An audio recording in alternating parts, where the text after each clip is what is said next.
Hello students, welcome to my YouTube channel physics blog. आज के class में हम लोग इलेक्ट्रिक फील्ड और इलेक्ट्रिक पोटेंशियल के बीच में रिलेशन को समझेंगे। क्या रिलेशन है इलेक्ट्रिक फील्ड और पोटेंशियल के बीच में। इससे पहले पिछले वीडियो लेक्चर में हम लोग ये सवाल लास्ट में दिया गया था, जिसका आंसर कमेंट सेक्शन में बताने के लिए कहा गया था। इस यूनिफॉर्मली चार्ज्ड रिंग की वजह से इलेक्ट्रिक फील्ड भी निकाल चुके हैं हम लोग। आज इलेक्ट्रिक पोटेंशियल निकालने की बारी है। तो इलेक्ट्रिक पोटेंशियल निकालने के लिए क्या करेंगे, इसका आंसर सी होगा। ठीक है, इसका आंसर क्या होगा, सी होगा। कैसे होगा ये देख लेते हैं। हम क्या करते हैं, एक छोटा सा इस पे चार्ज क्यू है, इसको हटा देते हैं। इस पे छोटा सा चार्ज डी क्यू काट लेते हैं। ठीक है, और इस लाइंस को मिलाने वाला लाइन ये है। अगर ये 90 है तो ये क्या होगा, root under R square plus X square होगा। ठीक है, अब यहाँ पर देखिए पोटेंशियल एट पी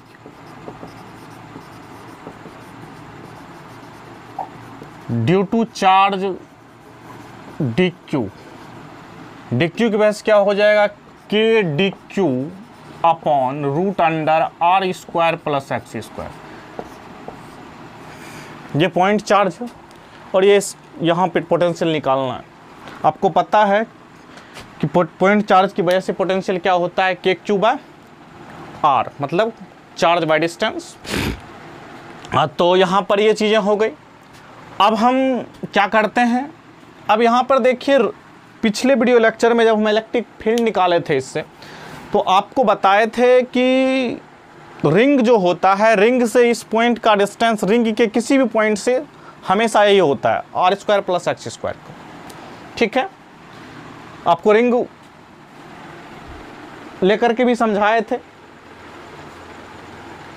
कि रिंग का डिस्टेंस हमेशा क्या होता है, रूट अंडर आर। इस पॉइंट किसी भी पॉइंट से आप लीजिएगा तो यहाँ का पॉइंट क्या होगा, रूट अंडर आर स्क्वायर ही प्लस एक्स स्क्वायर होगा। यानी कि आर भी फिक्स है, इसका रेडियस है, एक्स भी फिक्स है, ये डिस्टेंस भी फिक्स है। यानी कि इस टर्म में देखा जाए तो के तो कांस्टेंट है, ये भी कांस्टेंट है।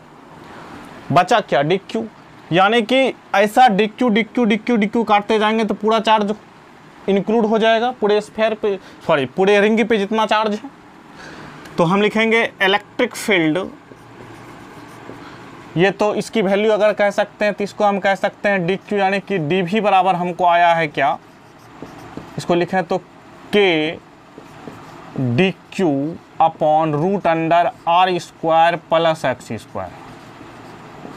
अब हम इसको इंटीग्रेट कर दें तो पूरे स्फीयर का निकल जाएगा, सॉरी स्फीयर कहते हैं, रिंग का निकल जाएगा, K D Q upon root under R square plus X square. किसका, तो यहाँ भी हो जाएगा, के कांस्टेंट टर्म बाहर, root under R square plus X square भी कांस्टेंट टर्म बाहर। अब डी क्यू पूरे चार्ज को कीजिएगा तो क्या आ जाएगा, छोटा छोटा पूरे चार्ज इस पे क्या है, क्यू है, इसका रेडियस भी आपको आर है। तो यानी कि V equal to K Q upon root under R square plus X square, यही होगा जो कि यही कहे थे हम लोगों ने निकालने के लिए। और दूसरी बात, अगर मान लिया जाए x का वैल्यू 0 हो, यानी कि ये p पॉइंट सेंटर पे होगा, ये सेंटर है इसका, तो if x is equal to 0 तो हम कहेंगे p इज एट सेंटर। तो electric potential at center of ring, तो क्या होगा, रिंग जिसका क्यू चार्ज उस पे है और रेडियस आर है, तो उसके लिए क्या हो जाएगा, K Q upon root under R square, X square का वैल्यू 0 का स्क्वायर हो जाएगा, यानी कि के क्यू अपॉन आर हो जाएगा। यानी कि रिंग की वजह से सेंटर पे जो होता है, कितना होता है पोटेंशियल, के क्यू अपॉन आर होता है। क्लियर दिख रहा होगा आप लोगों को। ये सवाल था और इसका सॉल्यूशन था आंसर सी। जिन लोगों ने आंसर सी लगाया था वो लोग कॉन्सेप्ट को समझ गए हैं। इसी तरह मेहनत करते रहिए और आगे सवाल को ट्राई करते रहिए। तो आज के क्लास में हम लोग चलते हैं नए टॉपिक की तरफ, जो है electric potential due to relation between electric field and potential. मतलब इलेक्ट्रिक पोटेंशियल और इलेक्ट्रिक फील्ड के बीच में संबंध क्या है उसको देखते हैं। तो सबसे पहली बात, तो इलेक्ट्रिक पोटेंशियल जो होता है किसी पॉइंट चार्ज पर, किसी पॉइंट चार्ज की वजह से किसी पॉइंट पर वो होता है KQ/R², इलेक्ट्रिक फील्ड की वैल्यू। चलिए इसको मिटा देते हैं और चलते हैं अपने टॉपिक की तरफ। चलिए आज का टॉपिक हमारा है relation between electric field and potential. इस टॉपिक पे आज बात करेंगे। रिलेशन बिटवीन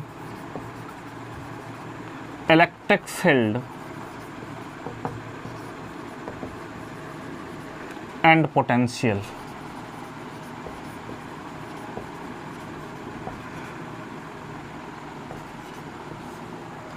चलिए, आपको पता है इलेक्ट्रिक फील्ड जो होता है किसी चार्ज की वजह से किसी पॉइंट पे होता है KQ/R², और इलेक्ट्रिक पोटेंशियल होता है KQ/R। ठीक है, ये चीज़ आप जानते हैं। ठीक है, इसको आप अपने दिमाग में रखे होंगे, ये चीज़ आप समझे होंगे। पिछले वीडियो लेक्चर में आप देखे होंगे, अगर नहीं देखें तो आप देख लीजिए, आपको समझ में आ जाएगा। आज हम इसके बीच में रिलेशंस स्थापित करते हैं क्या है। ठीक है, तो आज का टॉपिक को हम देखते हैं। सपोज कीजिए कि हम जो बात करेंगे सबसे पहले यूनिफॉर्म इलेक्ट्रिक फील्ड के लिए बात करेंगे। ठीक है, किसके लिए बात करेंगे? For uniform electric field. ठीक है, हम नॉन यूनिफॉर्म के बारे में भी बात करेंगे, लेकिन अभी जो फिलहाल बात करेंगे यूनिफॉर्म इलेक्ट्रिक फील्ड के लिए बात करेंगे। तो सपोज कर लीजिए कि ये यूनिफॉर्म इलेक्ट्रिक फील्ड E है। ठीक है, सपोज कीजिए कि यूनिफॉर्म इलेक्ट्रिक फील्ड क्या है? E है। अब हम जो है एक जनरल केस लेते हैं। एक पॉइंट A है जिस पर चार्ज Q है। ठीक है, एक पॉइंट A है जिस पर चार्ज क्या है? Q है। और एक पॉइंट B है। ठीक है, और इसके बीच का डिस्टेंस आप कह सकते हैं R वेक्टर कह सकते हैं या डेल्टा R वेक्टर कह सकते हैं। ठीक है, दोनों के बीच का डिस्प्लेसमेंट वेक्टर कह सकते हैं, R वेक्टर के हैं या डेल्टा R वेक्टर के हैं। तो हम डेल्टा R लेकर के चलेंगे। ठीक है, अब यहाँ से ये बात हो गई। अब ये इलेक्ट्रिक फील्ड के साथ, ये इलेक्ट्रिक फील्ड का डायरेक्शन है, इलेक्ट्रिक फील्ड के साथ ये थीटा एंगल बना रहा है। ठीक है, यहाँ तक आपको समझ में आ गया होगा। यूनिफॉर्म इलेक्ट्रिक फील्ड है A जिस पर चार्ज Q है और B एक पॉइंट है, और A और B के बीच का जो डिस्प्लेसमेंट वेक्टर कह सकते हैं R वेक्टर या डेल्टा R वेक्टर। ठीक है, यहाँ तक बात। अब हम क्या करते हैं, इलेक्ट्रिक पोटेंशियल जो हमने सीखा है वह क्या सीखा है? अगर किसी चार्ज को हम यहाँ से यहाँ लेके जाते हैं, A से B पर लेके जाते हैं, तब इलेक्ट्रिक पोटेंशियल जो डिफाइंड है VB minus VA is equal to minus work done by external agent, कहाँ से कहाँ तक जाने में, A टू B जाने में, बाय जिस चार्ज को लेके जा रहे हैं उसका वैल्यू। ये इलेक्ट्रिक पोटेंशियल या पोटेंशियल डिफरेंस दो पॉइंट के बीच के निकालने का ये फंडा है, जो कि पिछले वीडियो लेक्चर में हम इसका एक्सप्लेनेशन किए थे। इससे रिलेटेड सवाल भी किए थे। आज हम इसी का यूज करेंगे यहाँ पर, ठीक है। तो सबसे पहली बात, इस क्यू चार्ज को यहाँ तक ले जाने के लिए हमारे पास फोर्स की जरूरत पड़ेगी, चाहे वर्क करने के लिए फोर्स चाहिए। सबसे पहली बात ये देखिए कि इस क्यू चार्ज पर एक फोर्स लगेगा, जो फोर्स का डायरेक्शन होगा F, फोर्स का वैल्यू होगा F और जिसका वैल्यू होगा QE, ठीक है, जो कि इस डायरेक्शन में इस पर फोर्स लगेगा, इलेक्ट्रिक फील्ड के डायरेक्शन में इस पर फोर्स लगा। अब क्योंकि इस चार्ज पर फोर्स QE लगा, तो लेकिन वर्क डन जो है पोटेंशियल को डिफाइन करने के लिए एक्सटर्नल एजेंट का वर्क डन चाहिए। इसको बैलेंस करने के लिए इसके तरफ फोर्स यहाँ पे लगाए, वर्क डन लगाए, सॉरी फोर्स लगाए एक्सटर्नल एजेंट के द्वारा, ठीक है, F एक्सटर्नल, जिसकी वैल्यू आपको पता ही, अगर QE है तो ये माइनस QE होगा। चलिए इसको भी आप समझ गए, माइनस इसका अपोजिट होगा।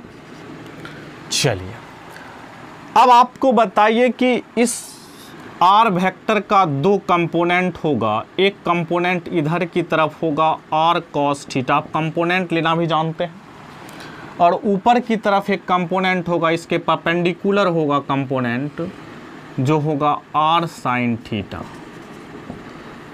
इस फिगर को थोड़ा सा और विजुलाइज करने के लिए कुछ इस तरह बनाते हैं जिससे आपको समझ में आए। ये इलेक्ट्रिक फील्ड है, ये डेल्टा R वेक्टर है, थोड़ा सा आप लोगों को क्लियर विजिबिलिटी या इसके लिए बना रहे हैं। इधर की तरफ इसका कंपोनेंट लिए R sin थीटा, इधर की तरफ इसका कंपोनेंट हो जाए डेल्टा R sin थीटा, इधर की तरफ हो जाएगा delta R cos theta, delta R लिए, ठीक है।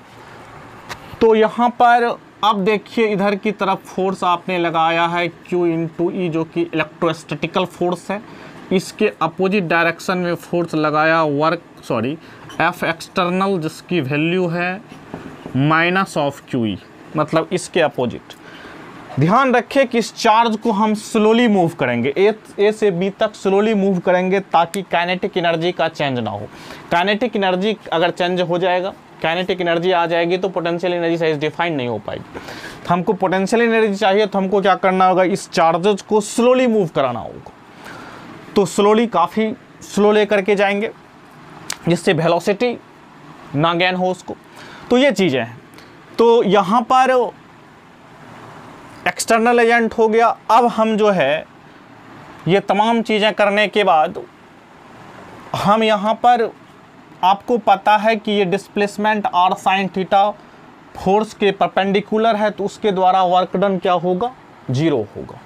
तो यानी कि वर्क डन जो होगा इसी के द्वारा होगा। देखिए E और R cos थीटा दोनों सेम डायरेक्शन में है, तो यहाँ से हम लिख सकते हैं सबसे पहले work done by external agent क्या होगा, WEXT, क्या करने में, A से B तक चार्ज को ले जाने में, वह वर्क डन होगा F डॉट डेल्टा R। यही होता है वर्क डन का फॉर्मूला, होता है फोर्स इनटू डिस्प्लेसमेंट।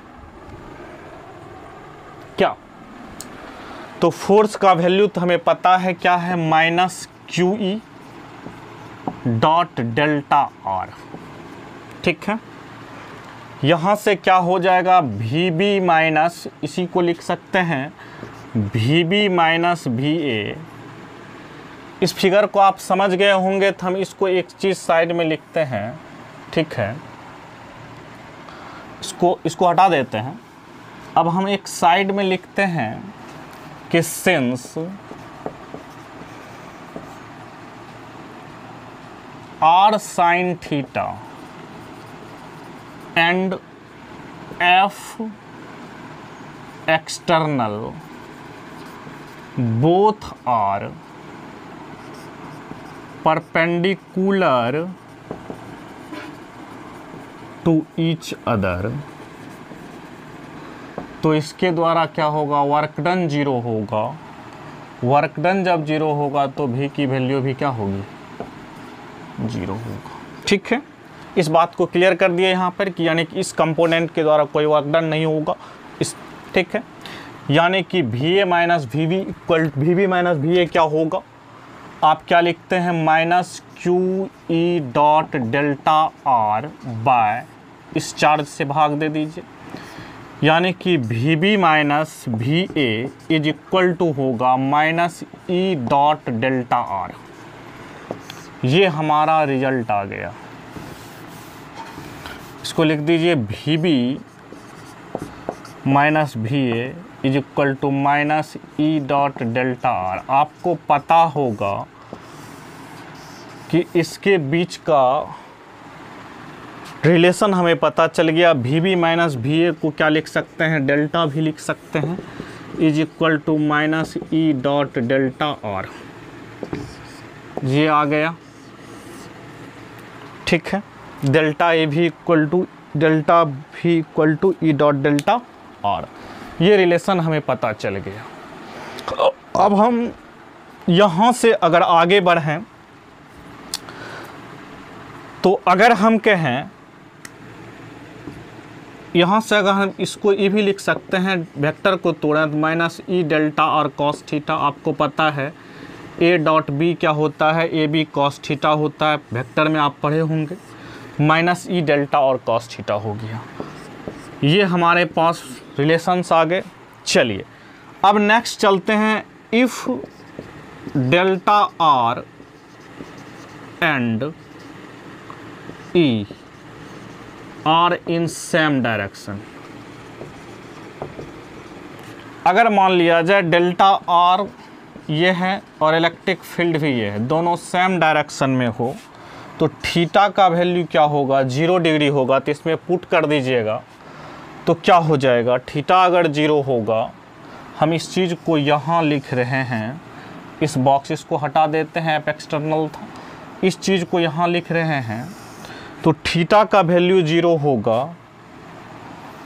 तो ये सब सारा चीज़ हटा देते हैं, तो थीटा का वैल्यू 0 होगा तो क्या होगा, यानी कि delta V is equal to लिख सकते हैं minus E delta R cos 0 क्या हो जाएगा, 1 हो जाएगा। यहाँ से दोनों सेम डायरेक्शन में हो तो delta V equal to minus E delta R आ जाएगा।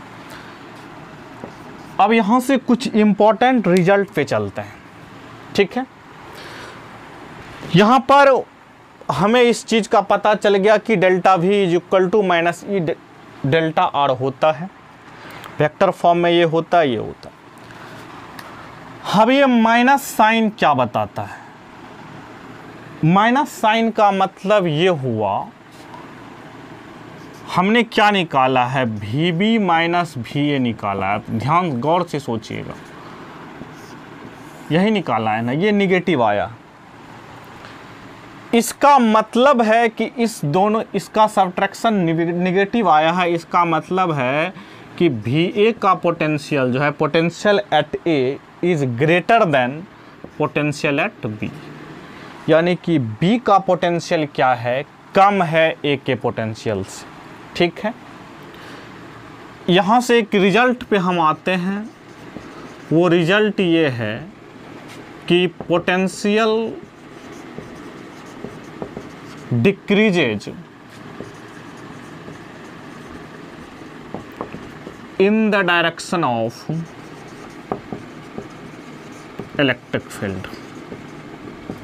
मतलब इलेक्ट्रिक फील्ड के डायरेक्शन में जैसे मूव करेंगे, इलेक्ट्रिक फील्ड के डायरेक्शन में, तो पोटेंशियल धीरे धीरे क्या होगा, डिक्रीज करते जाएगा, ठीक है। पोटेंशियल एक रेशियो में डिक्रीज करते जाएगा, ठीक है। जैसे जैसे हम फील्ड के डायरेक्शन में जाते जाएंगे, इलेक्ट्रिक पोटेंशियल डिक्रीज करते। एक रिजल्ट तो हमारे पास में ये आया। दूसरा रिजल्ट देखिए एक आता है, वो ये कि आपने देखा कि डेल्टा भी जो है E डॉट डेल्टा R है। यहाँ से हम इस स्पेशल केस की बात करें, जब थीटा 0 है, तो यहाँ पे हम इस रिजल्ट को, तो आप रिजल्ट फर्स्ट रिजल्ट हुआ। दूसरा रिजल्ट देखिए क्या निकाल सकते हैं हम, यहाँ से इस केस की बात कर रहे हैं, तो हम यहाँ से लिख सकते हैं, अगर दोनों delta V is equal to delta V by delta R is equal to minus E लिख सकते हैं, यानी कि मैग्नीट्यूड ऑफ ई की बात करें तो delta V by delta are होगा। किस केस की बात कर रहे हैं, इसको हम मिटा देते हैं हम, ठीक है। हालांकि ये सब के लिए नहीं लिख सकते, एक रिजल्ट पे जाने के लिए एक रिजल्ट देखिए आप लोग को दिखाते हैं। मैंने बोला कि इलेक्ट्रिक फील्ड का डायरेक्शन ये है, क्योंकि डॉट प्रोडक्ट है, डायरेक्ट हम इसको नहीं लिख सकते हैं, आगे बताएंगे। लेकिन इस केस में क्योंकि थीटा 0 है, दोनों एक डायरेक्शन में है, दोनों एक दूसरे का प्रोडक्ट है, इस केस में तब हम ऐसा लिखे हैं। यहाँ पर देखिए ये जो है इलेक्ट्रिक फील्ड है और ये क्या है, सपोज कीजिए ये पॉइंट ए है और ये पॉइंट बी है, ये आर डेल्टा आर वेक्टर है, ठीक है। यही केस है, इलेक्ट्रिक फील्ड और डेल्टा आर दोनों सेम डायरेक्शन में। तब हमने लिखा ई डॉट, यहाँ से लिखा delta V by delta R equal to minus E, यानी कि इसका मैग्नीट्यूड की अगर बात करेंगे तो इसका क्या हो जाएगा, delta V by delta are हो जाएगा, इसका मैग्नीट्यूड पॉजिटिव हो जाएगा। इस माइनस को आप इधर कर सकते हैं, minus delta V by delta R is equal to E, तो ई का मैग्नीट्यूड हो जाएगा delta V by delta R, minus हट जाएगा। अब यहाँ से लिख सकते हैं, अब आप देखिए यहाँ पर इलेक्ट्रिक फील्ड के परपेंडिकुलर डायरेक्शन में आप चलते जाइए तो क्या पोटेंशियल का चेंजिंग होगा, इलेक्ट्रिक फील्ड के परपेंडिकुलर डायरेक्शन में नहीं होगा। यानी कि इस पॉइंट इलेक्ट्रिक फील्ड के परपेंडिकुलर जितना भी पॉइंट आएगा, ये सारे पॉइंट पे क्या होगा, इलेक्ट्रिक पोटेंशियल सेम होगा, ठीक है। और पॉइंट बी पर इसके परपेंडिकुलर डायरेक्शन में आप चलिए तो क्या होगा, पोटेंशियल जो बी पर होगा इसके परपेंडिकुलर में जो भी पॉइंट आएगा, जैसे सपोज कि यहाँ पॉइंट सी ले लिए तो यहाँ इसका पोटेंशियल का पोटेंशियल सेम होगा, ठीक है। तो मैग्नीट्यूड ऑफ है, यहाँ से दूसरा रिजल्ट आप कह सकते हैं, magnitude of electric field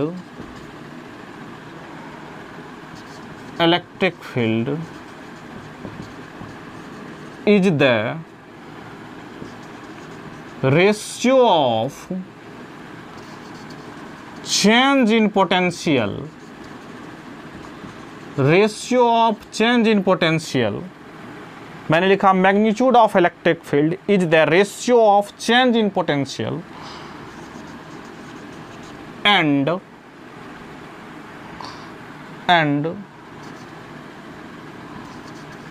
change in position, change in position in the direction of equipotential surface। आगे के वीडियो लेक्चर में हम इस इक्विपोटेंशियल सरफेस की बात करेंगे, फिलहाल अभी आपको इक्विपोटेंशियल सरफेस क्या होता है ये बता देते हैं। ये मैंने इस डेरिवेशन से दो रिजल्ट पे आया। एक रिजल्ट क्या हुआ कि मैग्नीट्यूड जो है in the direction of electric field decrease करता है। दूसरा रिजल्ट आया मैग्नीट्यूड ऑफ इलेक्ट्रिक फील्ड का जो मैग्नीट्यूड होगा is the ratio of change in potential, ratio of change in potential and change in position, change in position in the direction of electric field. Position vector कह सकते हैं, change in position vector कह सकते हैं, या position, ठीक है। E equal to del V by del R, ठीक है, यहां से कह सकते हैं। ये हमारे इस बात को समझते हैं कि चेंज इन पोटेंशियल, तो इस यहां पे इस दोनों का पोटेंशियल चेंज इन पोटेंशियल, और डिस्प्लेसमेंट कह सकते हैं, चेंज इन पोजीशन वेक्टर या फिर डिस्प्लेसमेंट वेक्टर कह सकते हैं, इन द डायरेक्शन ऑफ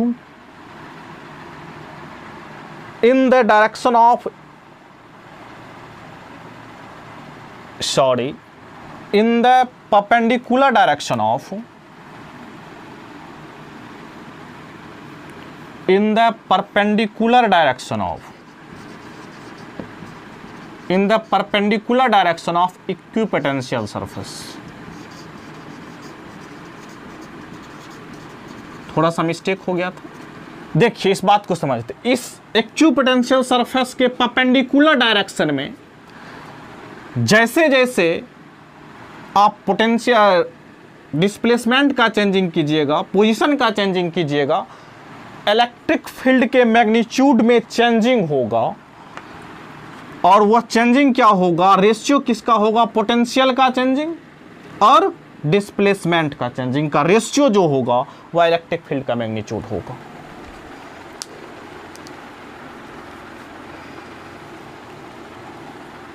ठीक है, समझ में? कोई दिक्कत यहां पर?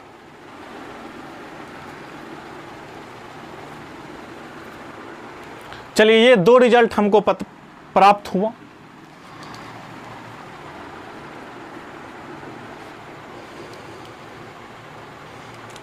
मिटा दें इसको। आप यहां पे ये भी कह सकते हैं magnitude of electric field is the ratio of per unit change potential with respect to per unit displacement vector in the direction of equipotential surface in the perpendicular direction of equipotential surface। मतलब इसके per unit potential का कितना change हुआ per unit displacement में, मतलब इकाई potential में, unit potential का चेंज होना यूनिट डिस्प्लेसमेंट में, उसका रेशियो जो होगा किस डायरेक्शन में, इक्विपोटेंशियल सरफेस के परपेंडिकुलर डायरेक्शन में जो चेंजिंग होगा वह चेंजिंग इलेक्ट्रिक फील्ड का मैग्नीट्यूड होगा। ये कह सकते हैं।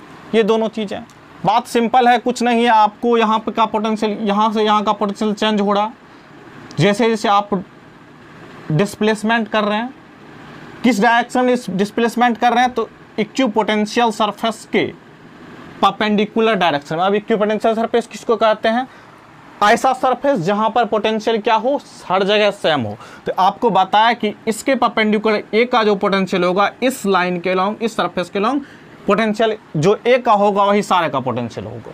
तो ये सरफेस इक्विपोटेंशियल सरफेस हो गया, ये इक्विपोटेंशियल सरफेस हो गए। तो आपका जो इलेक्ट्रिक फील्ड के मैग्नीट्यूड में चेंजिंग हो रहा है इक्विपोटेंशियल सरफेस के परपेंडिकुलर डायरेक्शन में होगा, हो रहा है। किस रेट से हो रहा है, तो जिस रेट से पोटेंशियल डिफरेंस में चेंजिंग हो रहा है with respect to displacement changing. बात वही है, इसी चीज को मैथमेटिकल लिखें।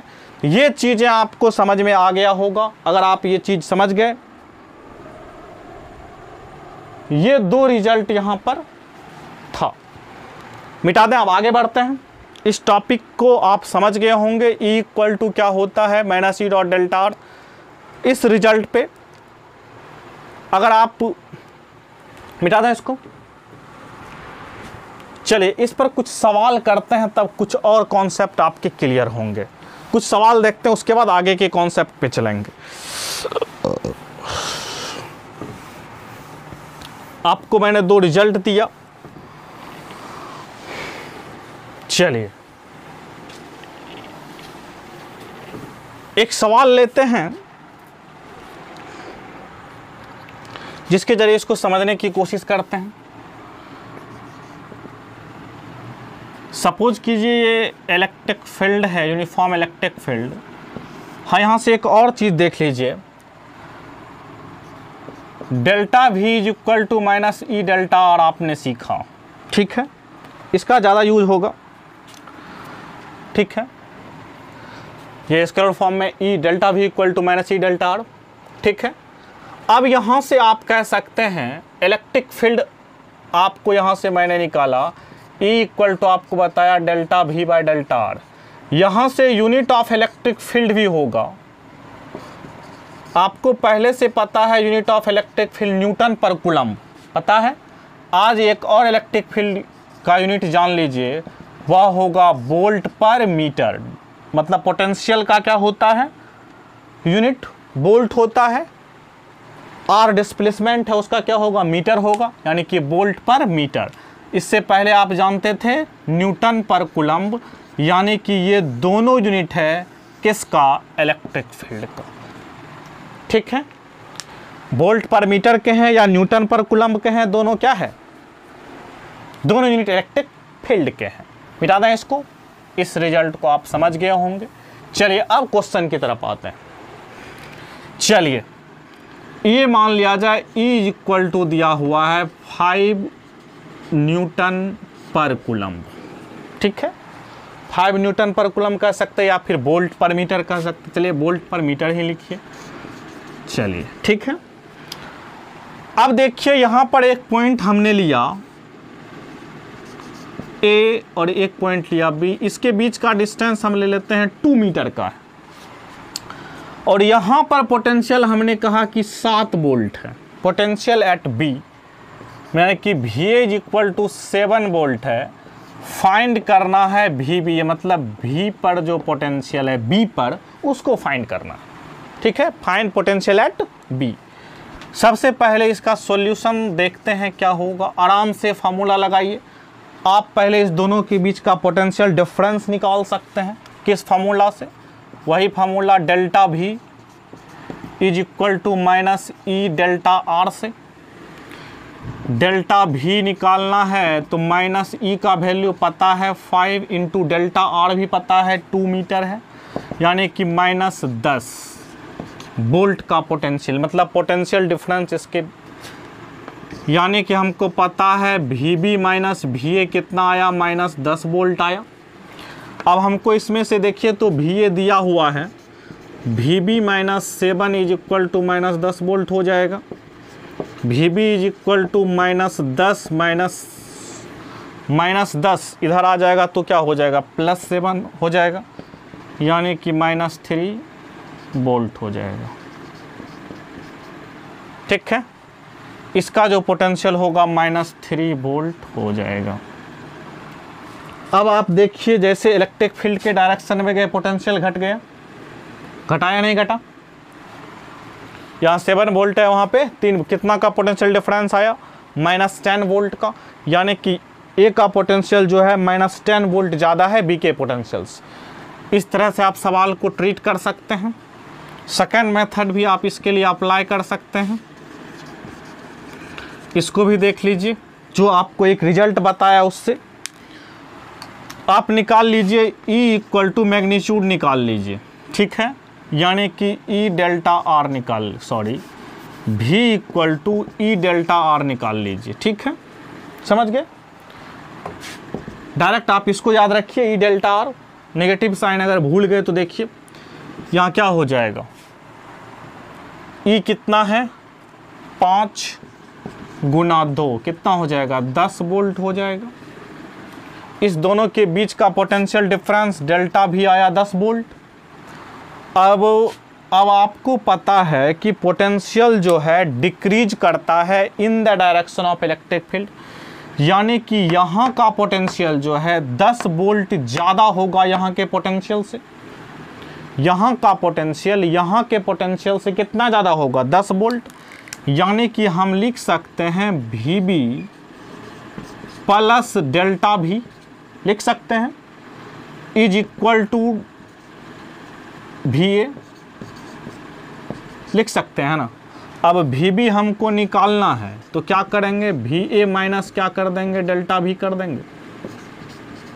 अब VA कितना है 7 है और डेल्टा भी कितना है माइनस 3 आ गया। सिंपल सा सोचना है, जितना भी डेल्टा भी आया इलेक्ट्रिक फील्ड के डायरेक्शन में पोटेंशियल घटता है, तो डेल्टा भी 10 वोल्ट है, तो यहाँ का जो पोटेंशियल होगा यहाँ से B से 10 वोल्ट ज़्यादा होगा ए का पोटेंशियल। तो वही तो मैंने किया, VB प्लस डेल्टा भी है तो 10 वोल्ट है इज इक्वल टू VA। यहाँ से VB का वैल्यू निकाल ली। इस तरह से आप सवाल को सॉल्व कर सकते हैं। ठीक है, मिटा दें। चलिए इस टाइप का सवाल तो आप इजी वे में सॉल्व कर लीजिएगा। चलिए एक वेक्टर वाला भी सवाल कर लेते हैं। चलिए, एक सपोज कीजिए कि ये इलेक्ट्रिक फील्ड है जो कि 5 वोल्ट पर मीटर है, ठीक है। और ये इलेक्ट्रिक फील्ड यहाँ पर ये इलेक्ट्रिक फील्ड के साथ 60 डिग्री का एंगल बना रहा है। ये A है, ये B है और इसके बीच का डिस्टेंस 2 मीटर का, ठीक है। फाइंड, इस बार B पर पोटेंशियल देख रखा है 15 वोल्ट का। फाइंड VA, मतलब A पर पोटेंशियल इस बार निकालना है। सिंपल सा delta V is equal to minus E delta R कर दीजिए, ठीक है। माइनस ई कितना है, 5 गुना डेल्टा R 2 है। इस बार देखिए यहाँ पर इसके साथ एंगल है, तो आपको पता है delta V is equal to minus E dot delta R होता है वेक्टर फॉर्म में। उसको जब आप लिखते हैं स्केलर फॉर्म में तो E delta R cos theta हो जाता है, क्योंकि इसके बीच का एंगल है minus E delta R cos 60। Minus E कितना है, -5 गुना डेल्टा R कितना है 2, कॉस 60 क्या हो जाएगा 1/2, ये और ये कैंसिल हो जाएगा, -5 वोल्ट। ये आया डेल्टा V -5 वोल्ट। अब आपको पता है VB minus VA is equal to क्या हो जाएगा, -5 वोल्ट। डेल्टा V तो यही होगा, VB माइनस VA -5 वोल्ट। अब देखिए VB इस बार हमको दिया हुआ है 15 वोल्ट दिया हुआ है, minus VA is equal to -5 volt, यानी कि minus VA is equal to हो जाएगा -5, इधर चला जाएगा तो -15 हो जाएगा, minus VA is equal to -20, ये और ये कैंसिल हो जाएगा, तो VA इज इक्वल टू क्या आ गया, 20 वोल्ट आ गया,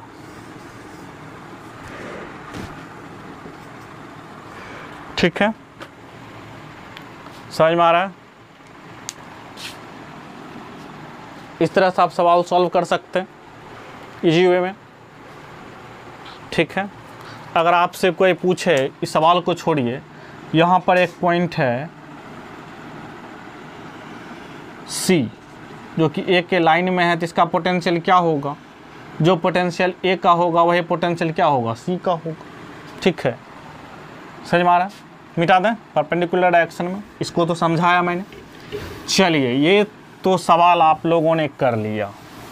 इस टाइप के सवाल को आप लोगों ने करना सीखा। कैसे आप क्या कीजिएगा, जो बच्चे बोर्ड की तैयारी कर रहे हैं, बोर्ड के लिए हैं, उसके लिए सिंपल सा आपको मैं एक फंडा बता देता हूँ। बोर्ड के स्टूडेंट के लिए सिर्फ आपको याद रखना है delta V is equal to E dot delta R, minus में ये चीज़ें आपको याद रखना है, ठीक है। इसका यूज होगा। दूसरी बात, अगर आप इसको लिखें दोनों सेम डायरेक्शन में है तो ई डेल्टा R डायरेक्ट कर सकते हैं, cos 0 1 हो जाएगा माइनस में। अब यहाँ से देखिए एक रिजल्ट पे आते हैं। सीधा सा आप कह सकते हैं बोर्ड वाले बच्चे को इलेक्ट्रिक पोटेंशियल,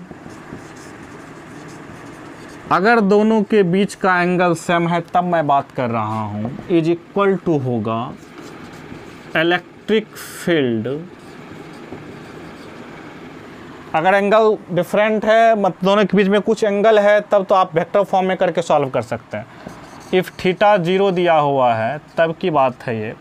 इलेक्ट्रिक फील्ड को डायरेक्ट मल्टीप्लाई कर देंगे डिस्टेंस से। इस फार्मूला का आपको ज़्यादा यूज होगा। ऑब्जेक्टिव क्वेश्चन में भी इसका यूज कर सकता है, ठीक है। डायरेक्ट आपको कह देगा electric field is equal to क्या होगा, इलेक्ट्रिक फील्ड इनटू डिस्टेंस, ठीक है। जैसे आपको एक क्वेश्चन छोटा सा पूछ दिया कि if E is equal to 5 newton per coulomb and R is equal to 2 metre, both are in same direction,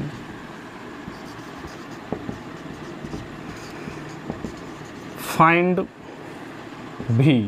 तो V इक्वल टू क्या कीजिएगा, E इंटू आर सिंपल कर दीजिएगा, सेम डायरेक्शन बोला।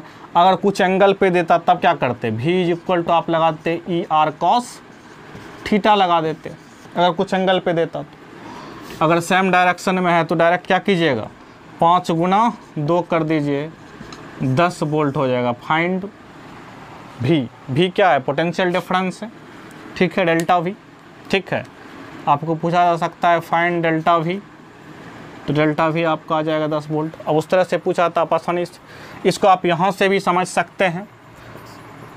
इलेक्ट्रिक फील्ड जो होता है पॉइंट चार्ज की वजह से किसी पॉइंट पे kq/r², इलेक्ट्रिक पोटेंशियल होता है kq/r। अगर kq/r² में r से मल्टीप्लाई कर दीजिए और E इंटू आर कर दीजिए, ये से ये कैंसिल हो जाएगा, kq/r is equal to E into R कह सकते हैं, kq/r equal to E into R. और kq/r को क्या लिख सकते हैं, V लिख सकते हैं। V इज इक्वल टू देखिए इंटू आर आ गया। मतलब ये आपको डायरेक्ट फार्मूला सिंपल सा इलेक्ट्रिक पोटेंशियल दिया हुआ है, तो आप आसानी से निकाल सकते हैं। और डिस्टेंस दिया हो, इलेक्ट्रिक फील्ड दिया है, डिस्टेंस दिया, तो आप आसानी से पोटेंशियल डिफरेंस निकाल सकते हैं। मैंने ये बताया, ठीक है, ये आसानी से। चलिए अब कुछ और, बोर्ड के लिए इतना चीज़ काफ़ी है, ठीक है। और एक और बात जो कि इम्पोर्टेंट बात है कि इलेक्ट्रिक पोटेंशियल जो होता है in the direction of electric field घटता है, ये चीज़ है। और वो दोनों रिजल्ट आपको याद रखने हैं। यहाँ तक तो आपको बात है कि बोर्ड में आपको यहाँ तक इस टॉपिक से रिलेटेड है। अब कुछ आगे चलते हैं जो कि बोर्ड में उतना नहीं पूछा जाता, वो ये है कि इलेक्ट्रिक फील्ड जब नॉन यूनिफॉर्म हो, ठीक है। अब हम चलते हैं for non uniform electric field. यहाँ तक तो आपने देख लिया, हालांकि बोर्ड में इससे ज़्यादा उतने क्वेश्चंस नहीं आएंगे, बहुत संभावना कम है, इसलिए मैंने स्पेशली बोर्ड के लिए बोल दिया जो बोलना था, ठीक है। कितना आपको ध्यान देना है, क्या कि छोटे मोटे सवाल वहीं से आएंगे। तो चलिए अब हम नॉन यूनिफॉर्म इलेक्ट्रिक फील्ड पे चलते हैं। ये suppose that electric field non uniform है, यहाँ पर पॉइंट ए है और पॉइंट बी है। आप तो समझ गए होंगे क्या क्या हम लोग करने वाले हैं। इसके बीच का डिस्टेंस की अगर बात करें तो डेल्टा आर ले लेते हैं, ठीक है। इलेक्ट्रिक फील्ड इस बार देखिए नॉन यूनिफॉर्म है, ठीक है, मतलब इलेक्ट्रिक फील्ड डिस्टेंस के अनुसार बढ़ता है घटता है, ठीक है, मतलब यूनिफॉर्म नहीं है। तो ये चीज़ है, तो जब ये चीज़ है तो इसके बीच का डिस्टेंस हमको दिया हुआ है डेल्टा आर वेक्टर, ए और बी का बीच का डिस्टेंस, ठीक है। चलिए अब यहाँ से चलते हैं। अब जब नॉन यूनिफॉर्म है तो हम थोड़ा सा एक छोटा सा पॉइंट ले लेते हैं ए और बी के बीच में, जो कि डी आर का पॉइंट है, छोटा सा पॉइंट। और इस छोटे से पॉइंट पे तो एक छोटा सा पॉइंट लें तो उस पर तो इलेक्ट्रिक फील्ड ऑलमोस्ट क्या होगा, ऑलमोस्ट यूनिफॉर्म होगा, मतलब सेम होगा उस छोटे से पॉइंट पे। तो इस छोटे से पॉइंट के लिए हम क्या लिख सकते हैं, dv छोटा से पॉइंट के लिए dv मतलब छोटा सा पोटेंशियल माइनस E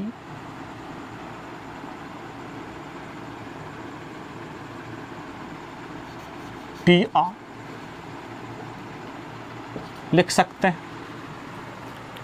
यानी कि इसको वेक्टर फॉर्म में लिखें तो माइनस E डॉट dr लिख सकते हैं। एक छोटा सा पोटेंशियल निकाले माइनस E डॉट dr का, ठीक है। अगर हमको इस पूरे की इस छोटा से पोटेंशियल की वजह से छोटे से डिस्प्लेसमेंट की वजह से पोटेंशियल निकाल लिया हमने, इस इलेक्ट्रिक फील्ड पे। अब छोटा सा डी आर करते जाएंगे तो हमको टोटल इलेक्ट्रिक पोटेंशियल निकल जाएगा। यानी कि इसको अगर हम इंटीग्रेट कर दें dv को E डॉट डी आर, अब मान लेते हैं A का पोजीशन वेक्टर r1 है और B का पोजीशन वेक्टर r2 है, सपोज दैट। तो r1 से r2 तक हम इंटीग्रेट कर दें, तो यहाँ से इंटीग्रेशन ऑफ dv कर देंगे minus E dot D are करेंगे r1 से r2 तक, तो हमें v का वैल्यू पता चल जाएगा। यहाँ से v इज इक्वल टू कह सकते हैं minus E dot D are r1 से r2 तक। ये आपने जाना कि कैसे variable non uniform electric field पे खेलना है। यहाँ से हम इलेक्ट्रिक फील्ड और डिस्टेंस दिया रहेगा तो हम वहाँ से डिस्प्लेसमेंट दिया रहेगा तो हम यहाँ से इलेक्ट्रिक पोटेंशियल निकाल लेंगे। ठीक है, चलिए यहाँ से आपको ये चीज़ समझ में आ गया, इस फार्मूला को आप समझ गए होंगे। चलिए आगे बढ़ते हैं, अब इस बात को थोड़ा सा और इलेबोरेट करने की कोशिश करते हैं। मानते हैं कि ई जो वेक्टर है वो है E X I cap plus E Y J cap plus E Z K cap, ठीक है। और आर जो वेक्टर है वह है x I cap plus Y J cap plus Z K cap, ठीक है। X I cap Y J cap plus Z K cap. अब हम इसको जो है डिफ्रेंशिएट कर देते हैं तो क्या हो जाएगा, D R equal to D X I के partial differentiation D Y J cap plus D Z K cap. D R is equal to I R D X I, इसको आपको याद रखना है। D R is equal to क्या होगा, D X I cap plus D Y J cap plus D Z K cap. अब इस result को आप यहाँ पुट कर दीजिए, यहाँ पुट करिएगा तो क्या होगा, D V is equal to आप लिखिएगा माइनस ई का वैल्यू लिखिएगा क्या होगा, E X I cap plus E Y J cap plus E Z K cap. इसका डॉट करना है किसके साथ, डी आर वेक्टर के साथ, D X I cap plus D Y J cap plus D Z K cap के साथ।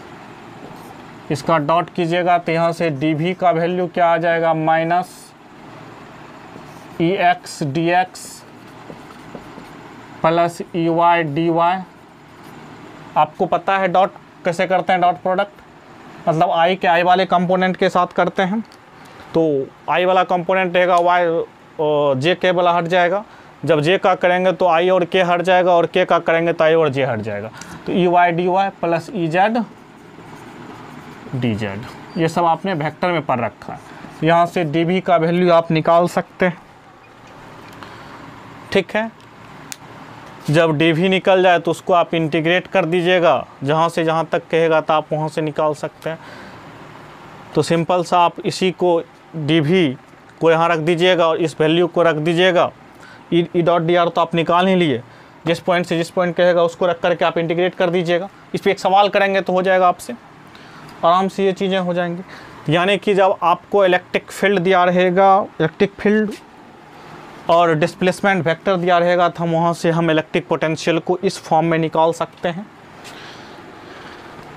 चलिए ये रिजल्ट तो आपको पता चल गया, मिटा दें इसको। चलिए यहाँ से आगे बढ़ते हैं थोड़ा सा।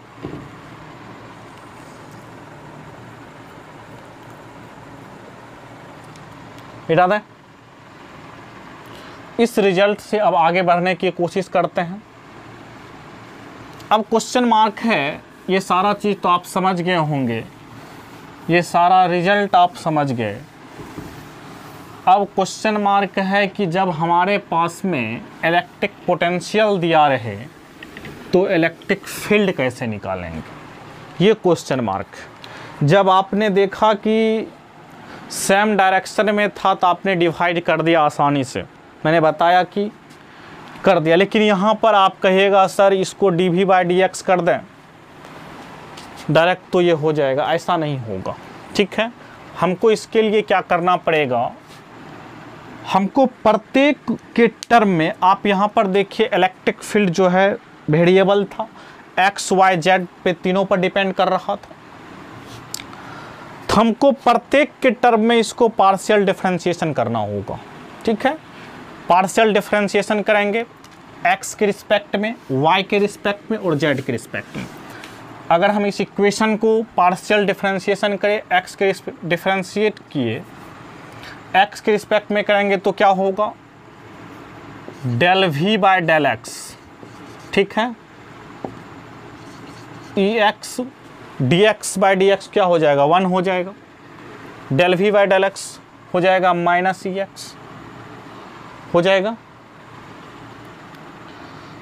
ठीक है, अब यहाँ से हम लिख सकते हैं तब ex = -del v/x। यहाँ से हम कह सकते हैं del v/del y = -ey, यानी कि ey = -del v/del y। इस माइनस को सिर्फ ट्रांसफ़र कर देते हैं उधर। del v/del z = कह सकते हैं माइनस, अब z के रिस्पेक्ट में, पहले x के रिस्पेक्ट में किए, y के रिस्पेक्ट में, z के रिस्पेक्ट। जब x के रिस्पेक्ट में करेंगे तो y और z कांस्टेंट हो जाएगा, जब y के रिस्पेक्ट में करेंगे तो x और z कांस्टेंट होगा, जब z के रिस्पेक्ट में करेंगे तो x और y कांस्टेंट होगा। यानी कि del v/del z का मतलब हुआ partial differentiation of v with respect to z। तो यानी कि जब z के रिस्पेक्ट में कर रहे हैं तो ये दोनों टर्म कांस्टेंट हो जाएगा, और कांस्टेंट टर्म का डिफरेंशिएशन 0 होता है, इसीलिए हम इस दोनों टर्म को नहीं लिखे। जब इसको कर रहे थे तो ये और वे कांस्टेंट हुआ और इसका डिफरेंशिएशन 0 होता है, इसलिए हम उसको नहीं लिखे। यानी कि ये हो जाएगा -ez, यानी कि ez = -del v/del z। इस रिजल्ट की सहायता से हम इलेक्ट्रिक फील्ड निकाल सकते हैं। यानी कि ई वेक्टर तब हो जाएगा हमारा EXi cap plus EYJ cap plus EZK cap, ये हो जाएगा।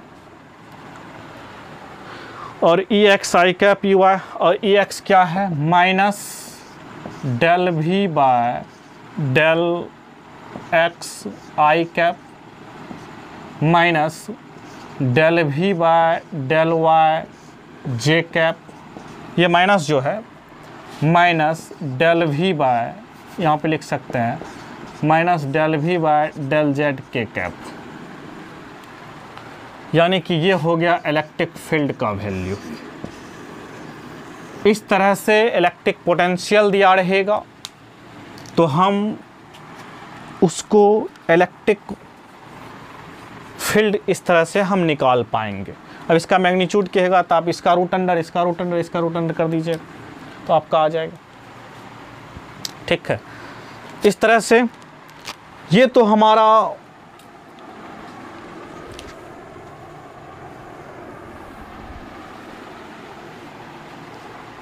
कॉन्सेप्ट हुआ, इसके जरिए हम सवाल को सॉल्व करेंगे। अब हम कुछ सवाल लेते हैं जिसके जरिए हम इस कॉन्सेप्ट को समझने की कोशिश करते हैं। चलिए मिटा दें इसको। चलिए कुछ सवाल लेते हैं इस पर।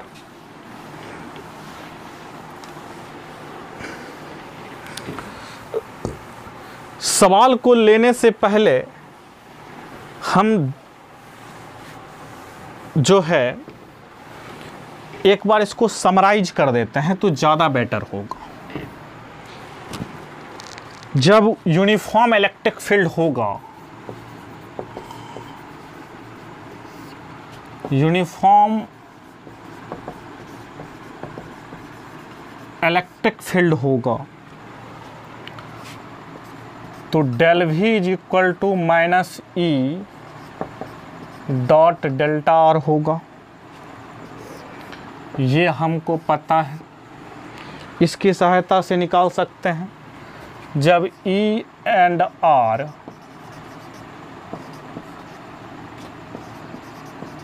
सेम डायरेक्शन में हो, यानी कि थीटा 0 हो, तो डेल्टा भी जो होगा डायरेक्ट हम E डॉट डेल्टा R लिख सकते हैं। एक बात जो है, दूसरा जो कि इम्पोर्टेंट बातें होंगी, पोटेंशियल डिक्रीज करेगा in the direction of electric field, और इलेक्ट्रिक फील्ड का जो मैग्नीट्यूड होगा वह पोटेंशियल का जो चेंजिंग का रेट है विथ रिस्पेक्ट टू डिस्प्लेसमेंट का जो रेट है, डिस्प्लेसमेंट चेंजिंग का, तो उसके रेशियो को क्या कहेंगे? उसके रेशियो को हम मैग्नीट्यूड ऑफ इलेक्ट्रिक फील्ड होगा, और वह जो डिस्प्लेसमेंट में चेंजिंग होना चाहिए वह changing perpendicular to the equipotential surface होना चाहिए। इसके बारे में मैंने समझाया। अब ये दोनों चीज़ें हो गई। अब जब ये इस फार्मूला का यूज कीजिएगा जब आपका इलेक्ट्रिक फील्ड क्या हो, नॉन यूनिफॉर्म हो, यूनिफॉर्म हो तब, यानी कि इसको आप ऐसे भी यूज कर सकते हैं, इसका वेक्टर तोड़ दीजिएगा तो E डेल्टा और कॉस थीटा, ठीक है। ये चीज़ें बेटर फार्मूला होगा ये, ठीक है। यानी कि यहाँ से आप ये भी कह सकते हैं dV इज इक्वल टू, अब नॉन यूनिफॉर्म इलेक्ट्रिक फील्ड पे चलते हैं। इस सारे चीज़ को हम समराइज कर देते हैं, तब हम एक 3-4 सवाल करेंगे अच्छे, तो हमारा काम बन जाएगा। नॉन यूनिफॉर्म इलेक्ट्रिक फील्ड होगा तो dV is equal to minus E dot dr, यही होगा। सही में आ रहा है? यानी कि इसको इंटीग्रेट करेंगे तो minus integration of E dot dr हो जाएगा, R1 से R2 तक कर देंगे तो यहाँ से हमको क्या आ जाएगा, डेल्टा भी आ जाएगा यहाँ से, माइनस R1 से लेकर के R2 तक माइनस में E डॉट डेल्टा R करने से, ठीक है। समझ में आ रहा है? ये चीज़ें आपको इलेक्ट्रिक पोटेंशियल दिया रहेगा तो इसका यूज आप कर लीजिएगा। लेकिन जब आपके पास में इलेक्ट्रिक फील्ड दिया रहे और R वेक्टर दिया तो इसका यूज कर लीजिएगा। अब जब आपको इलेक्ट्रिक पोटेंशियल दिया है इलेक्ट्रिक फील्ड निकालने के लिए कहे तो आप क्या कीजिएगा, Ex is equal to minus del V by del X, Ey is equal to minus del V by del Y, partial differentiation, Ez is equal to minus del V by del z, यानी कि when V is given and find E।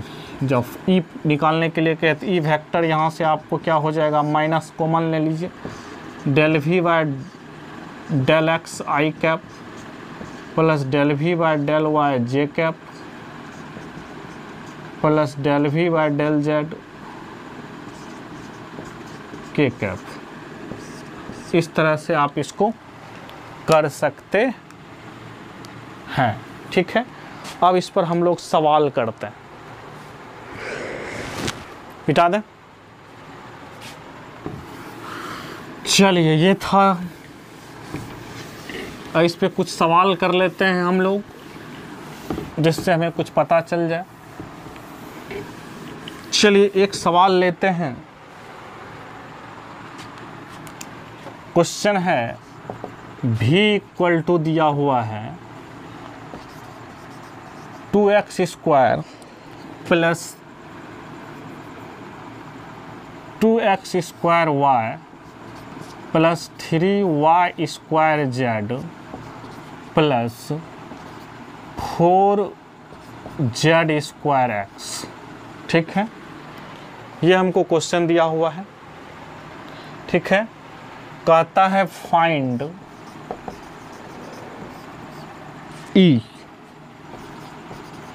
Eight 1, 2, 3 पर, ठीक है। ऐसा कीजिए 1, 1, calculation लंबा हो जाएगा थोड़ा, 1, 1 लेते, ठीक। चलिए चलते हैं। यहाँ पे हमको भी दे रखा है, क्या फाइंड आउट करना है, ई फाइंड आउट करना है। हम इसको सबसे पहले एक्स वाई जेड, आपको दिख रहा है कि पोटेंशियल जो है एक्स वाई जेड तीनों पर डिपेंड कर रहा है। तो हम क्या करेंगे, सबसे पहले ई निकालने के लिए, ई एक्स निकालने के लिए आपको क्या बताया गया है, minus del V by del X कर दीजिए। यानी कि एक्स के रिस्पेक्ट में डिफ्रेंशिएट कीजिएगा तो वाई और जेड कांस्टेंट होगा। अगर आप डिफ्रेंशिएशन जाने होंगे तो ये u इंटू वी पर है, हमको x वाले टर्म को डिफ्रेंशिएट करना है। तो ये हो जाएगा 2 को आप कॉमन ले लीजिएगा तो यहाँ हो जाएगा 2x इसका प्लस 2x हो जाएगा। इसको आप डायरेक्ट ही लिख दीजिए 4x हो जाएगा। ये जब इसको डिफ्रेंशिएट किए तो ये कांस्टेंट रहा 4xy हो जाएगा, लेकिन इसका डिफ्रेंशिएशन 0 होगा क्योंकि हम x के रिस्पेक्ट में कर रहे हैं। इसका 2x स्क्वायर इंटू 0 0 हो जाएगा। यहाँ पे बात ख़त्म हो गई। अब y को जब डिफ्रेंशिएट कर रहे हैं 2x स्क्वायर का हो जाएगा 4x इंटू वाई हो जाएगा। इसको डिफ्रेंशिएट कीजिएगा तो ये टर्म क्या हो जाएगा, 0 हो जाएगा। तो ये टर्म क्या हो जाएगा, 0 हो जाएगा। तो वो ख़त्म हो गया। अब आगे चलते हैं। इसको जब आप डिफ्रेंशिएट कीजिएगा तो क्या हो जाएगा, 6y 3y स्क्वायर को डिफ्रेंशिएट कीजिएगा आप, तो ये दोनों y और z दोनों कांस्टेंट हो जाएंगे तो 0 हो जाएगा। अब 4z स्क्वायर पे आ जाइए। 4z स्क्वायर पे आइएगा तो z स्क्वायर का टर्म तो कांस्टेंट होगा, यानी कि 4z स्क्वायर, x का डिफ्रेंशिएशन x के रिस्पेक्ट में 1 होगा तो 1 हो जाएगा। अब लेकिन जब यहाँ पर भी देखिए x को कांस्टेंट रख करके इसको डिफ्रेंशिएट कीजिएगा तो z स्क्वायर तो कांस्टेंट टर्म है, उसका डिफ्रेंशिएशन 0 हो जाएगा, इसलिए 0 हम नहीं लिख रहे हैं। मैं ये कहना चाह रहा हूँ कि अगर आप लोग मैथमेटिक्स जानते होंगे तो आपको पता है कि ये और ये u इंटू वी पर टूटेगा। प्रत्येक का डिफ्रेंशिएशन 2 टर्म में होगा, इसका भी, इसका भी, इसका भी, लेकिन सब का एक टर्म 0 होगा। क्यों होगा, क्योंकि हम x के रिस्पेक्ट में जब कर रहे हैं तो y और z क्या है, कांस्टेंट। आगे में माइनस लगा है तो माइनस लगा दीजिए, यानी कि minus 4x square minus 4z square. ठीक है, समझ में आ रहा है। 4xy है, मिस्टेक हो गया, 4xy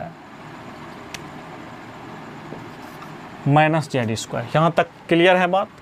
अब y के टर्म में डिफ्रेंशिएट कीजिएगा माइनस डेल वी वाई। अब इस बार x और z कांस्टेंट हो जाएंगे। x और z जब कांस्टेंट होगा तो माइनस हो जाएगा। यहाँ पे y के टर्म में कर रहे हैं तो y को डिफ्रेंशिएट कीजिए, 2x स्क्वायर होगा, y का डिफ्रेंशिएशन y के रिस्पेक्ट में 1 होगा। ठीक है, अब देखिए y का डिफ्रेंशिएशन यहाँ पर 6y होगा और 6y यहाँ पर क्या होगा, y का डिफ्रेंशिएशन, और z क्या होगा, कांस्टेंट होगा। अब यहाँ पर आई, इसका तो डिफ्रेंशिएशन ही 0 हो जाएगा। ठीक है, काहे कि कांस्टेंट है, यानी कि minus 2x square minus 6yz। ठीक है, ई जेड आप निकाल लीजिए, minus del V by del Z, यानी कि ये टर्म इस बार 0 हो जाएगा। इसको करेंगे हम, इसका डिफ्रेंशिएशन हो जाएगा 3y स्क्वायर, जेड का डिफ्रेंशिएशन जेड के रिस्पेक्ट में 1 प्लस इसका हो जाएगा 8zx कांस्टेंट टर्म हो जाएगा। ठीक है, यहाँ से आप कह सकते हैं minus 3y square minus 8xz। अब कहता है एट 1,1,1 पे, यानी कि ex की भी वैल्यू आप निकाल लीजिए, x और y का भी वैल्यू 1 रखना, इसका भी वैल्यू 1, सबका वैल्यू 1 है। तो -4 क्या हो जाएगा, -8 हो जाएगा। ey कितना हो जाएगा, 2 -6 -2 -6 -8 हो जाएगा। ठीक है, और ez कितना हो जाएगा, -8 3 11 हो जाएगा। x का वैल्यू 1 रखिएगा, y का भी 1 रखिएगा, z का भी 1 रखिएगा, तो हो जाएगा। यहाँ से अब ई वेक्टर इक्वल टू आप क्या जानते हैं, ई X I cap plus E Y J cap plus E Z K cap.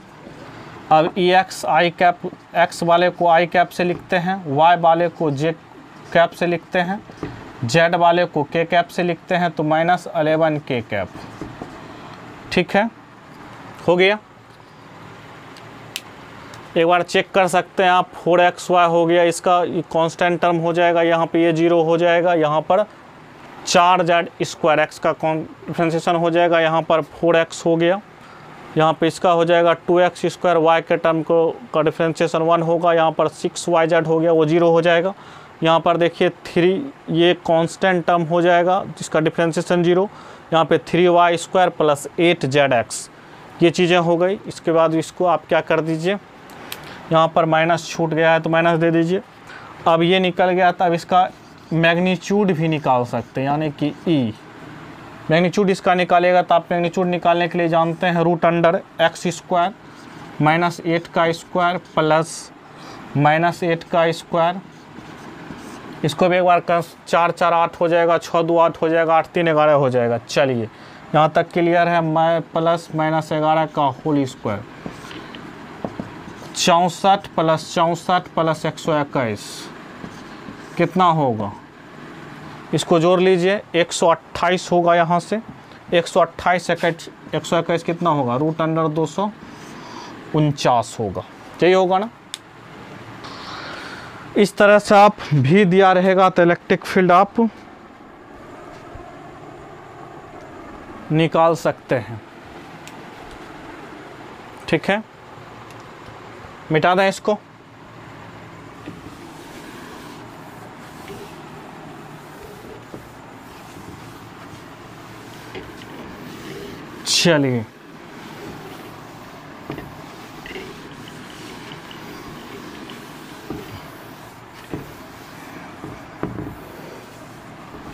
चलिए एक और सवाल देख लेते हैं। जब आपके पास में ई दिया हुआ है, एक सवाल लेते हैं, ई दिया हुआ है 2xi cap plus 3yj cap plus 4zk cap. ठीक है, ठीक है, 2xi cap plus 3yj cap plus 4zk cap. ठीक है, पूछा फाइंड डेल्टा भी बिटवीन ए जिसका कोऑर्डिनेट दिया है 1 2 3 एंड बी जिसका कोऑर्डिनेट दिया हुआ है 2 3 4। ठीक है, अब यहाँ पे आपको क्या बताया, डेल्टा भी पूछा है, यानी कि आपने जाना है D V is equal to minus integration of E dot D R. आप एक इसको क्या लिख सकते, ई डॉट डी आर। ठीक है, यहाँ से इसको आप यहाँ से आप सोच सकते हैं कि इसको हम लिखेंगे ई एक्स डी एक्स, जो लिखे थे इसको सॉल्व किए थे, तो आपको ये याद रखना पड़ेगा, ये होता है E X I cap plus E Y J cap plus E Z K cap. ठीक है, इसको याद कीजिए। और ये डी आर वेक्टर जो होता है डी एक्स आई कैप होता है, डी वाई जे कैप होता है और डी जेड के कैप होता है। इसको जब डॉट प्रोडक्ट कीजिएगा तो ई एक्स डी एक्स आएगा, ई वाई डी वाई आएगा और ई जेड डी जेड आएगा। ठीक है, E X D X plus E Y D Y plus E Z D Z होगा। ठीक है, अब ई एक्स डी एक्स का मतलब हो गया कहाँ से कहाँ तक इंटीग्रेट करना है, ये भी चीज़ देख लीजिए। करना है 1 2 3, ए से बी लिख दीजिए।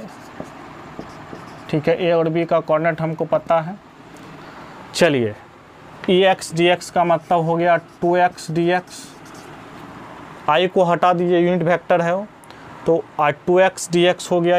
इंटीग्रेशन कहाँ से कहाँ तक किए, ए से बी तक किए, प्लस इसको आप कह सकते हैं 3y dy कह सकते हैं, ए से बी तक इंटीग्रेशन किए उसका 2x dx plus 3y dy plus 3z dz।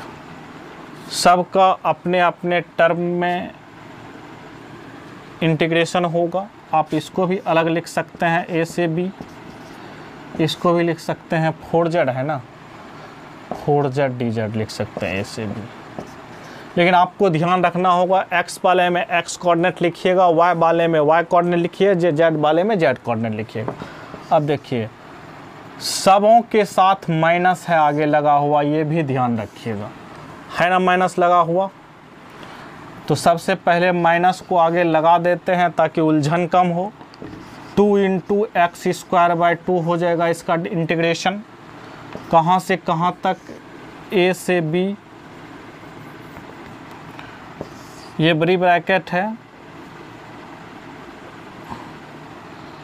इसको हम लोग इसमें ले लेते हैं, ठीक है। a से b कहाँ से कहाँ तक है, ये देखिए a का x कोऑर्डिनेट क्या है 1 और यहाँ तक 2, ठीक है। समझ में आ रहा है, समझ में आ रहा है। 1 से 2, उसके बाद प्लस यहाँ पे क्या हो जाएगा, 3 को बाहर कर लीजिएगा तो 3y का इंटीग्रेशन हो जाएगा y² / 2। कहाँ से कहाँ तक, इसको कर सकते हैं 2 3, x कोऑर्डिनेट 2, यहाँ पर भी 2, y कोऑर्डिनेट 2 और यहाँ पर y कोऑर्डिनेट 3, ठीक है। प्लस यहाँ पर कर सकते हैं 4 का कीजिएगा तो 4 यहाँ पे है 4z² / 2, 4z² / 2 कहाँ से कहाँ तक, तो ये हो जाएगा 3 से 4, ठीक है। समझ में आ रहा है। चलिए अब यहाँ पर देखिए थोड़ा सा ये 2 से 2 कैंसिल हो जाएगा। इसका अपर लिमिट एक बार रखिएगा, एक बार लोअर लिमिट रखिएगा। 2 का स्क्वायर 4 होगा, 4 में से एक जाएगा, कितना हो जाएगा 3 हो जाएगा, -3 माइनस आगे है, ठीक है। अब देखिए 2 को बाहर कर लीजिए, 3/2 हो जाएगा। 3 का स्क्वायर कितना होगा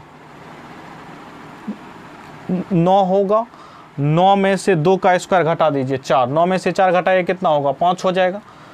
तो 9 में 4 घटाइएगा 5 हो जाएगा और 3/2 बाहर में है तो यहाँ से कितना आ जाएगा प्लस 15/2 आ जाएगा, ठीक है। अब यहाँ से देखिए 4, 2 को बाहर कर दीजिएगा तो 4 दूनी 2 दूनी 4, 2 कर ऊपर 2 बच जाएगा। 4 का स्क्वायर कितना हो जाएगा 64 हो जाएगा। 64 में 3 का स्क्वायर 27 घटा दीजिए, 64 - 27 कीजिएगा तो कितना होगा 37 होगा, 37 और इधर बचा कितना है 2, तो 37 2 कितना हो जाएगा 74 हो जाएगा प्लस में, ठीक है। यही हो जाएगा, कैलकुलेशन आप देख सकते हैं। अब इसका एलसीएम लीजिएगा तो कितना हो जाएगा 6 + 15 प्लस 7 दूनी 14, 4 दूनी 8, 148/2 ये हो जाएगा माइनस में, ठीक है। यानी कि इसको सॉल्व कीजिएगा तो 148 और 21 कितना हो जाएगा 169/2 नेगेटिव में, 169/2 आ गया नेगेटिव में। यहाँ से हम कह सकते हैं डेल्टा भी आया -169/2, यही तो हमने निकाला है। डी भी डेल्टा भी निकाला है, ठीक है। -169/2 आया।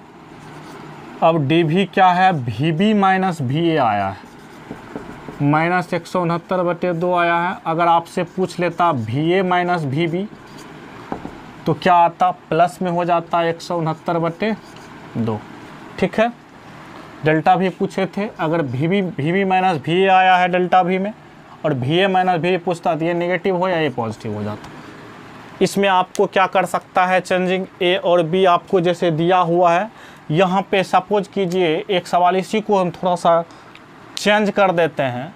तो हमको सपोज कीजिए, यहाँ पर एक बात बताते हैं, अगर मान लिया जाए इस सवाल में ही ये तो दिया हुआ ही था, अगर हमको यहाँ पर VA दे देता, सपोज कीजिए VA दे देता हमको 70, सपोज कीजिए, यहाँ तो सवाल तो सॉल्व हो गया, लेकिन और क्या चेंज कर सकता है वो बताते हैं। VA अगर 70 दे दिया और हमसे पूछ लिया यहाँ पर कि अब बताइए कि फाइंड VB क्या होगा, तो सिंपल सा कुछ नहीं है, डेल्टा भी हमको पता है, यानी कि VB minus VA is equal to -169 पता चल गया, यानी कि VA हमको दिया हुआ है, तो VA यहाँ पर रख दीजिएगा, तो VB इज इक्वल टू क्या हो जाएगा -169/2, इधर हो जाएगा VA हमको दिया हुआ है 70, इधर आ जाएगा तो माइनस होगा तो प्लस हो जाएगा ही, तो हो जाएगा -169 + 140, एलसीएम लीजिएगा तो 2 हो जाएगा, यानी कि -29/2, -29/2 हो जाएगा क्या,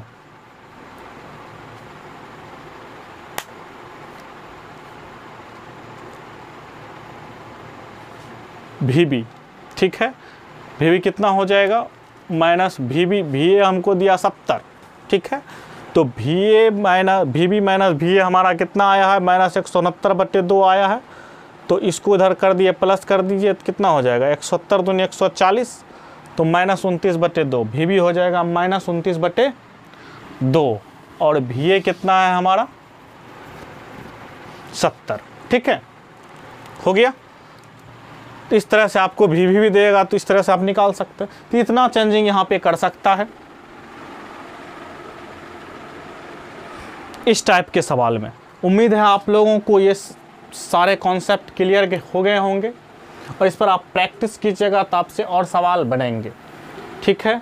ये था relation between electric field and potential का टॉपिक, जिसके बारे में हम लोग बात किए, ठीक है।